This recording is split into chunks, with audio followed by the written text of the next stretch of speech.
Hello students, welcome to our session of Indian Contract Act 1872. In this topic of Business Regulatory Framework Paper 1, we will be discussing another important essential of a valid contract, and that is capacity of parties to enter into a contract. When you talk about capacity of parties, capacity means competence of parties to enter into a contract, meaning that when both the parties are entering into a contract, both of them must be capable of contracting.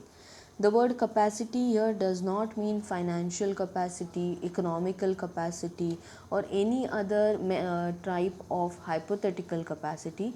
The word capacity here means the capability which is defined under Section 11 of the Indian Contract Act 1872. According to Section 11, it says that every person is competent to contract who is of the age of majority according to the law to which he is subject, and who is of sound mind and is not disqualified from contracting by any law to which he is subject to. To make it in short, or to explain it in short, a person is said to be capable of or competent to enter into a contract only if he is not a minor person, he is not a person of unsound mind, and he is not a person disqualified by any law to which he is subject to. For a simple reason, if a person who is not capable of contracting under Section 11 enters into a contract, such contracts are considered to be void contracts. Now, in our last session, we have discussed what is the meaning of void contract. It means a contract which has got no legal effect, meaning you cannot legally enforce that particular contract. The parties will not have any rights, will not have any obligations under the contract. So if a person who has entered into a contract is not legally capable of entering into that contract, he will not have any rights, but at the same time he will not also have any obligation towards the other party, and such contract will be considered to be a void contract. Now we will discuss in detail each of this criteria, that is persons who are incompetent to contract. The first and the most important point, or the first and most important person who is not qualified to enter into a contract is a minor person. Now the word minor itself suggests that a person who is not a major person. Section 3 of the Indian Majority Act 1875 has defined the age of majority as 18 years. However, if a person has been appointed a guardian by the court, or he has been appointed a superintendent by the court to administer his property or to take care of that minor person or the property of that minor person, then in that case the age of majority is 21 years. So generally what we think is that a person who has turned 18 years means he is a major person. Generally speaking, yes, but under certain exceptional cases, that is these two cases which are seen on your screen, in such cases the age of majority is not 18 years. In such cases the age of majority is 21 years. So legally speaking, a person for whom a guardian has been appointed by the court, he will not be considered to be a major till the time he turns 21 years of age. There is a landmark case of Mohri Bibi versus Dharmadas Ghosh. This is again an old case. This is a Calcutta High Court case, the pre-independence Calcutta High Court case, 1903 case. Now in this case what had happened was that Dharmadas Ghosh was a minor person, and he had mortgaged his house in favor of Mohri Bibi's father. So Dharmadas Ghosh was a minor. He had approached Mohri Bibi's father and he had asked for certain money from Mohri Bibi's father. So Mohri Bibi's father gave him certain amount of money, but said that what is the guarantee that you will return me my money back. So in turn Dharmadas Ghosh mortgaged a property in his name and submitted the property documents to Mohri Bibi's father. Later on, Dharmadas Ghosh denied paying the amount of money to Mohri Bibi's father and asked him to return his property documents. Now Mori Bibi's father denied giving documents to Dharmadas Ghosh, saying that we had a valid contract under which you had taken loan from me and you were going to give me that money back. But now that you have denied giving me my money back, I am not going to give you your property documents. I will sell off that property and recover the amount of money which I had loaned you. So in this case, again, Dharmadas Ghosh, under the guardianship of his mother, filed a case in the court saying that the mortgage should be set aside, meaning that the property documents which Dharmadas Ghosh had submitted to Mori Bibi's father, Mori Bibi's father should give him his documents back. Now the court here tried to understand as to whether there was a valid contract between Dharmadas Ghosh and Mori Bibi's father or not. When the case was being heard, Mori Bibi's father passed away. That is, the original contracting party with Dharmadas Ghosh passed away, and that is why, as the legal representative, Mori Bibi was continuing with this case, and that is the reason the name of the case is Mori Bibi versus Dharmadas Ghosh. So Mori Bibi per se was not a contracting party, but she was a legal representative of the contracting party. So now the case started hearing, the court started hearing the case to understand whether a minor can sign a contract and whether it will have any legal enforcement or not. Now the court in this case bluntly denied and said that the contract which was signed by Dharmadas Ghosh and Mori Bibi's father was void ab initio. Ab initio means from the beginning itself, whereby the result of such void ab initio contract was that Dharmadas Ghosh was not liable, or he was not obligated to pay the amount of money to Mori Bibi in this case. Also, the property documents which were now in the custody of Mori Bibi, the court ordered Mori Bibi to return the property documents back to Dharmadas Ghosh. So as a concluding point, what had happened was that Mori Bibi had to give back the property documents to Dharmadas Ghosh, but at the same time she could not recover the amount of loan which was given to Dharmadas Ghosh by her father. Having said that, it is a very contracting point wherein the minor, even if has signed a contract with a major person, he has got no obligations at all, but whatever property documents he had kept as a mortgage, he was entitled to get back the property documents. So few people might find it not very fair, not a just point. Few may think that it is not justice, but that is the way how our laws have been created, with a simple logic that even if one person is a minor and has signed a contract, he should not be disadvantaged because of his minority. Meaning की त्याचा गैरफायदा कोणी घेतला नाही पाहिजे त्याच्या मायनॉरिटीचा, and to protect the interest of the minors, such type of law is there in India. So this is a landmark judgment of Mori Bibi versus Dharmadas Ghosh.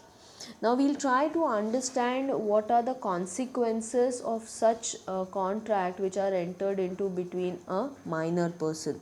The most important consequence, like we discussed, is that the agreement becomes a void agreement. It becomes a void ab initio agreement, whereby it will not create any legal right or obligation between the parties for performance under the contract.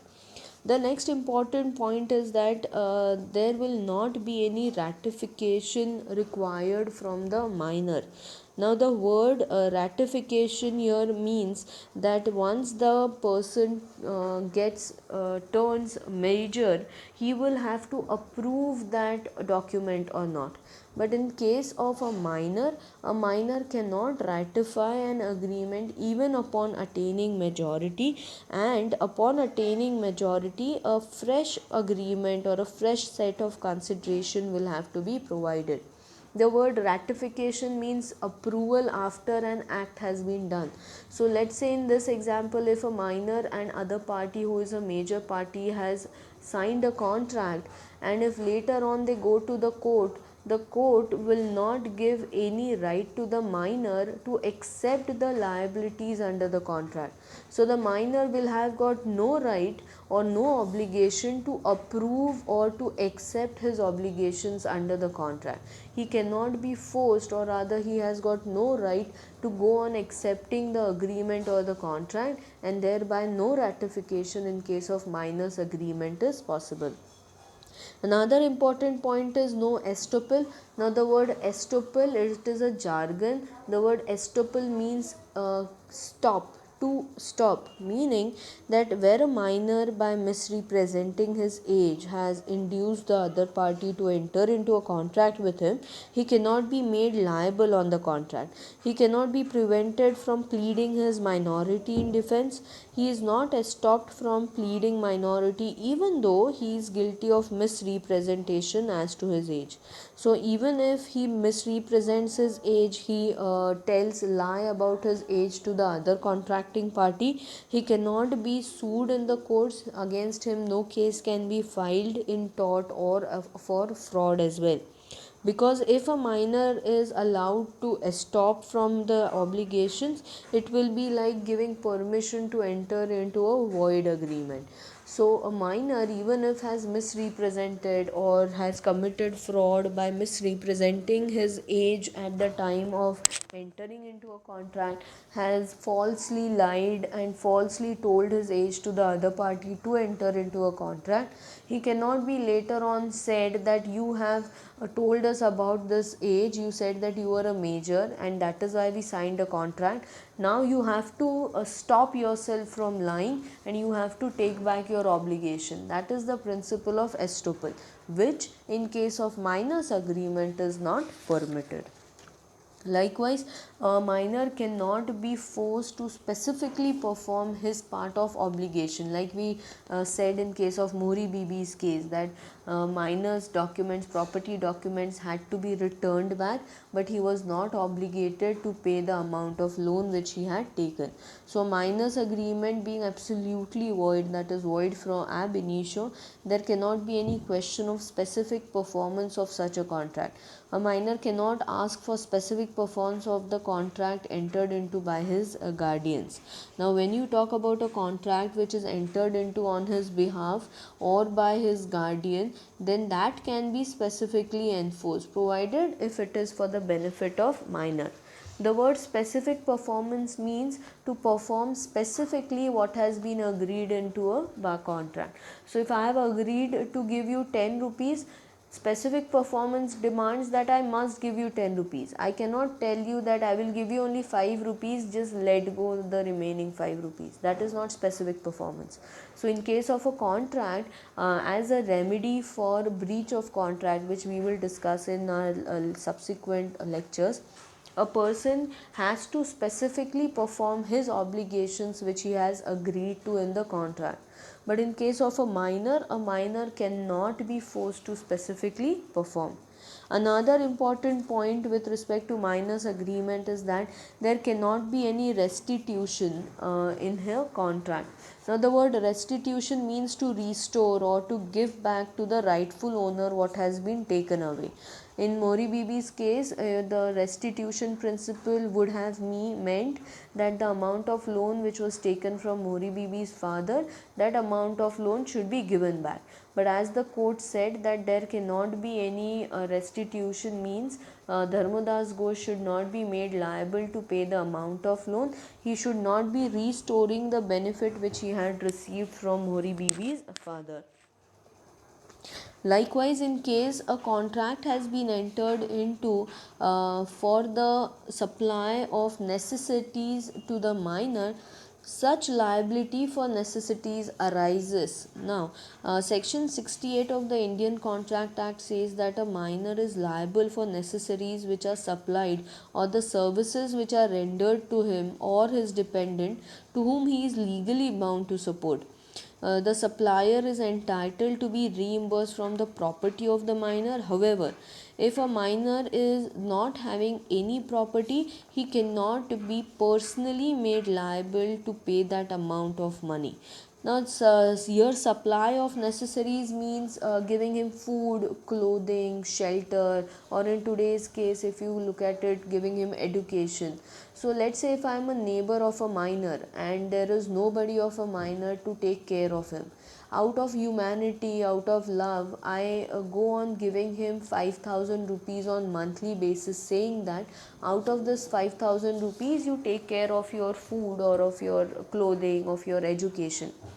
Under this particular section 68 of Indian Contract Act, I, as a supplier of necessities, I get a right to recover my money of 5,000 rupees which I have given him per month from the property of that minor, if that minor has any property. But if the minor has got no property, I don't get any right to recover that from the minor. Once that minor attains the age of majority, then the minor will be liable to pay me the amount of money which I have spent for his livelihood. That is the meaning of liability for necessities.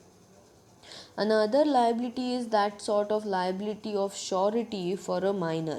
Now, in case of surety, a person is considered to be a surety if he gives some assurance on behalf of a minor. So, a person who stands as a surety for minor's loan will be liable to the creditor for repayment of that loan. The minor is not personally liable, and in such cases of guarantee, the surety's liability is primary and not that secondary. Generally, the kinds of guarantees which are given, in which case the person who has given assurance that if, let's say, I go to the bank and I ask the bank that please give me 10,000 rupees loan, the bank says that okay, we will give you 10,000 rupees loan, but what is the guarantee that you will repay us our loan? So what I say is that okay, I take my friend with me and I tell the bank that in case I don't pay the amount of money to you, my friend on my behalf will pay that amount of money to you. So my friend here becomes the surety and I become the principal debtor. Now, generally, the liability of the surety is secondary. Secondary meaning that if I don't repay the amount of money to the bank, then the surety, that is my friend, will have to repay the amount of loan. But in case of minor's agreement, the surety's liability becomes primary, meaning if the minor has taken a loan in that case or has taken some debt from anybody and a person has given the surety for the minor, then the liability of the surety is primary. So the surety on behalf of the minor will have to repay the amount of loan. Likewise, a minor cannot be declared insolvent. Insolvent means when the liabilities of a person are more than the assets of the person, meaning that the person is not able to satisfy his debts, satisfy his liabilities. Then the court may declare him to be an insolvent person. Obviously, your minor does not have any sort of liability, so he cannot be declared to be an insolvent. A minor cannot become a partner in a partnership firm. A minor can only be admitted to the benefits arising from the partnership. Many students might have heard of the word minor partner when they were studying 11th 12th curriculum, but there is no such concept of minor partner.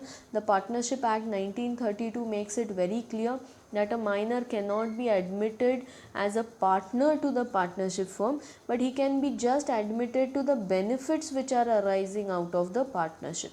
Meaning, a minor cannot become a partner, but if that partnership firm has got a property, let's say a land, and that land has been given on rent to some party, so the amount of rent which is received by the partnership firm, a minor can become a beneficiary with respect to that amount of rent, but he cannot become a partner for a simple reason. Under the Indian Partnership Act, a partner becomes personally liable for the liabilities of the partnership firm and for the liabilities of other partners. But as we have already discussed in Mori Bibi's case, that a partner minor cannot become liable for anybody and there cannot be any personal liabilities of a minor. Thereby, a minor cannot become a partner in the partnership firm. Likewise, a minor can be appointed as an agent because in the transaction of a principal and agent, the principal is a person who is liable to the third party. An agent is just a representative of the principal who is acting on behalf of the principal, and the agent per se does not have any direct liability in normal cases. So, minor can be appointed as an agent, but a minor cannot be appointed as a principal. A minor again can be appointed as a beneficiary. That means if I am a minor and if a person has given me a check in my name, I can get the amount of that check because I am a beneficiary.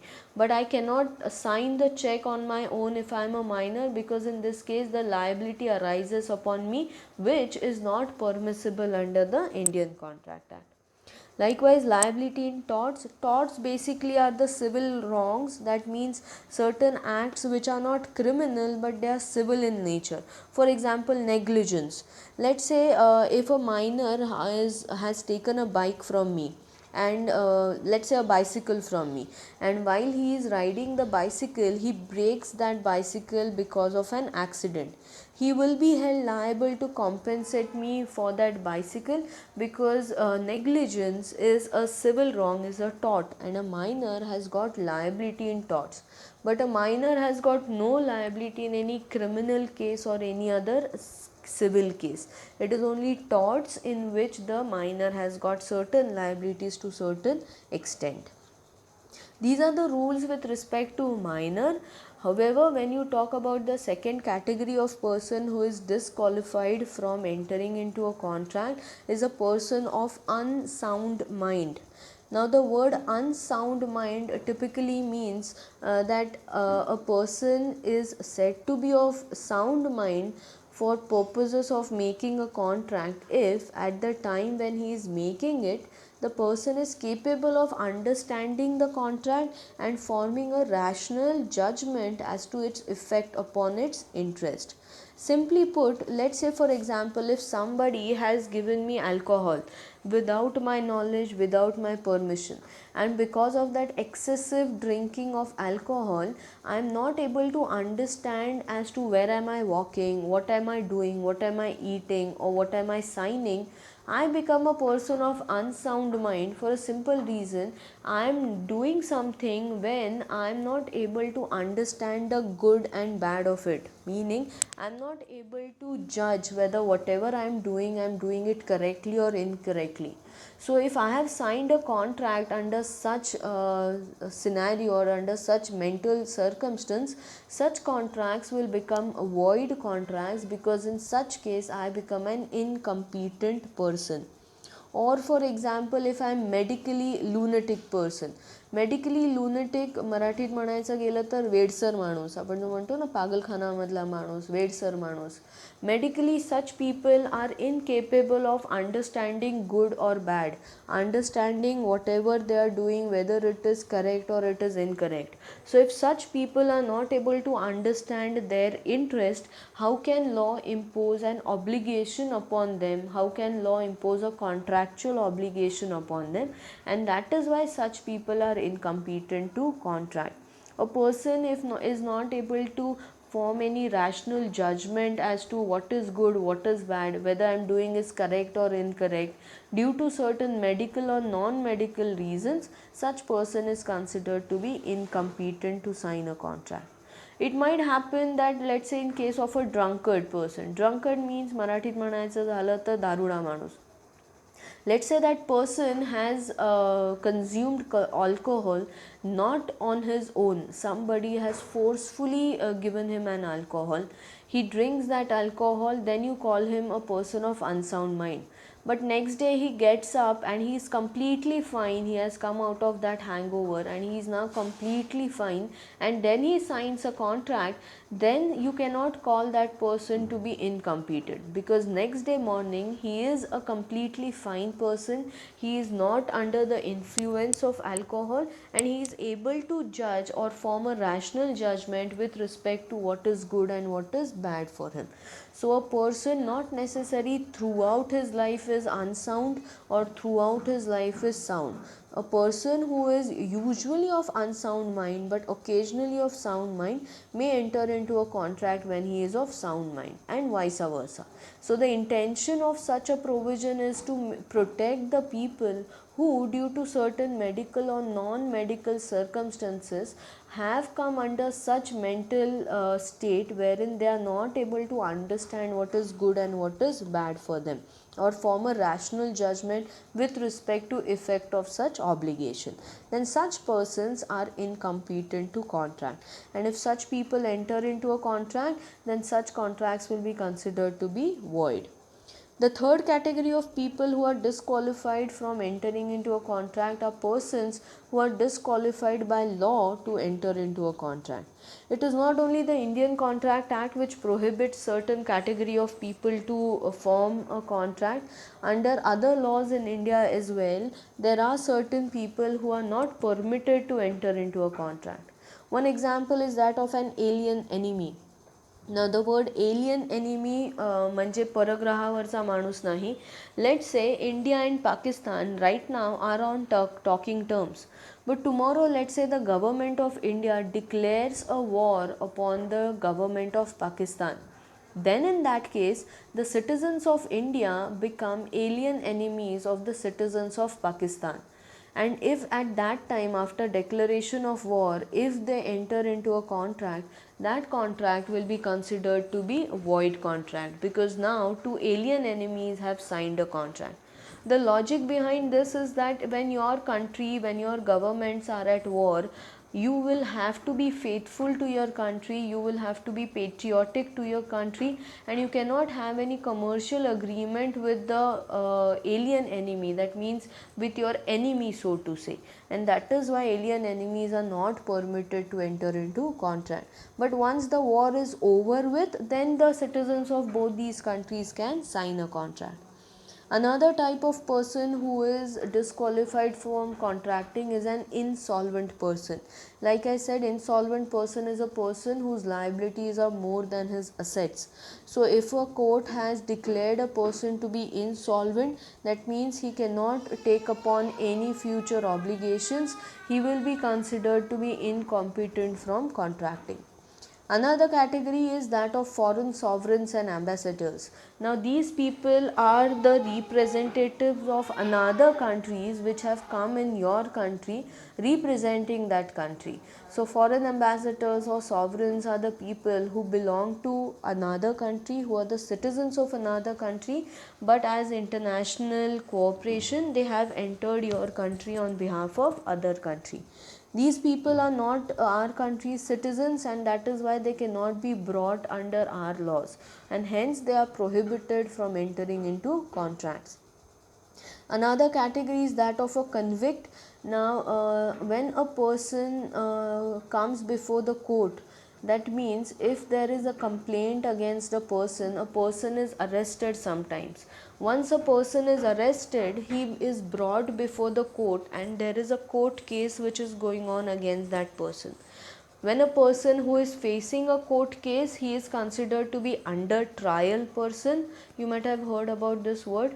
If the court proceedings, or after the court hears his case and then the court declares that this person is not the culprit and they release the person, that person is considered to be an acquitted person. That means he is let off.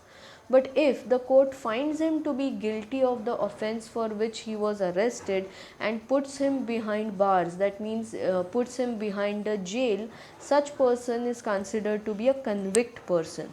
Then such person has to undergo the imprisonment, that means the jail term, whatever the court has declared. And such person, that means a person who is undergoing the jail term, imprisonment, he is not permitted to sign the contract for obvious reasons. So these are the major three categories of people who are not permitted to enter into a contract, and even if they enter into a contract, such contracts will be declared to be void contracts. In our next session, we will go ahead with another essential condition of a valid contract, and that is a free consent. Thank you so much.